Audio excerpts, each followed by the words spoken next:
তৌহিদের আলোচনা। কারণ একটা লাভের অভাব নাই। আমি একটা বললে আপনার একটা বলবেন, আপনি একটা বললে আমি একটা বলবো। এগুলো সব বাদ দিয়ে শুধু তৌহিদের আলোচনা। আসমান জমিন দুনিয়ার শরীর সবই নেই।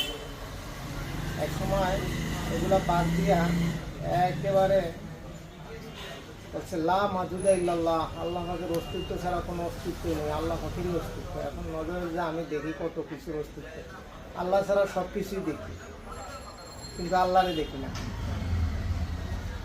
আমি আল্লাহ ছাড়া সব কিছুই দেখি, কিন্তু আল্লাহরে দেখি না। লা মাদুদা ইল্লাল্লাহ, আল্লাহ পাকেরই অস্তিত্ব। এখন আল্লাহ পাকে কেন দেখি না?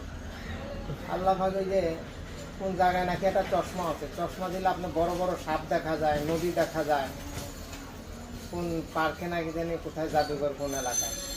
তো দুনিয়াতে আমাদেরকে এরকম একটা চশমা পরাই দিচ্ছে, আমরা সব কিছু দেখি, আল্লাহ পাকের দেখি না।